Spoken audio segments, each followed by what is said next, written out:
भगवत गीता यथारूप अध्याय 8 भगवत प्राप्ति श्लोका 8.17 सहस्रयुगपर्यन्तम् आहायते ब्राह्मणा विदु रात्रिम युगो सहस्र अंताम ते अहोरात्र विदो जना।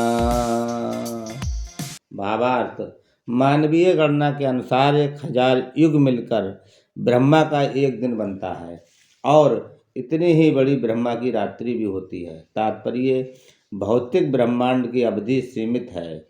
ये कल्पों के चक्र रूप में प्रकट होती है।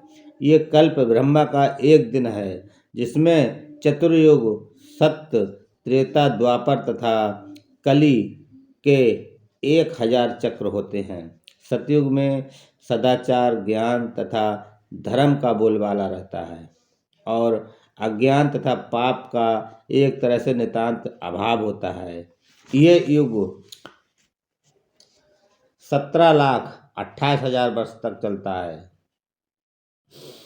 त्रेता युग में पापों का प्रारंभ होता है और यह युग 12,96,000 वर्षों तक चलता है।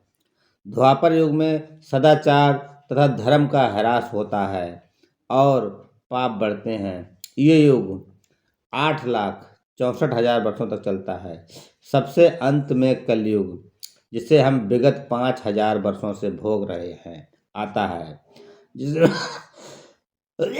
जिसमें कलह, अज्ञान, अधर्म तथा पाप का प्रधान रहता है और सदाचार का प्रहालोप हो जाता है।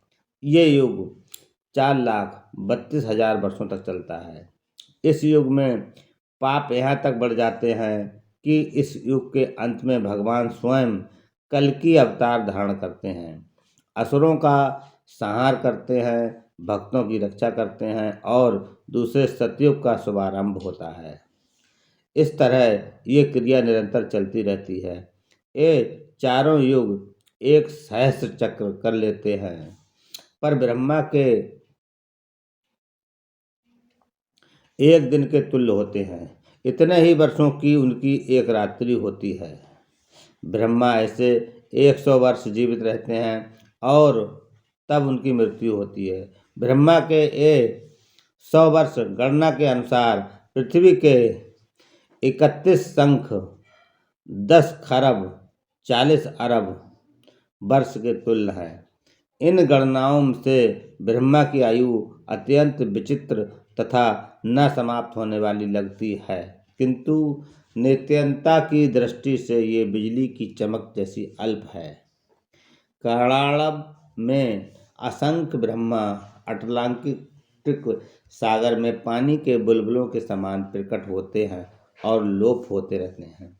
ब्रह्मा तथा उनकी सृष्टि भौतिक ब्रह्मांड के अंग हैं, फलस्वरूप निरंतर परिवर्तित होते रहते हैं।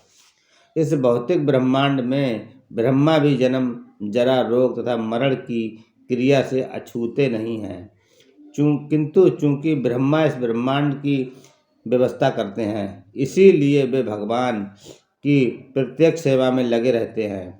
फलस्वरूप उन्हें तुरंत मुक्ति प्राप्त हो जाती है। यहाँ तक कि सिद्ध सन्यासियों को भी ब्रह्मा लोक भेजा जाता है, जो इस ब्रह्मांड का सर्वोच्च लोक है, किंतु काल क्रम से ब्रह्मा तथा ब्रह्मालोक के सारे वासी प्रकृति के नियमानुसार मरणशील होते हैं। हरे कृष्णा।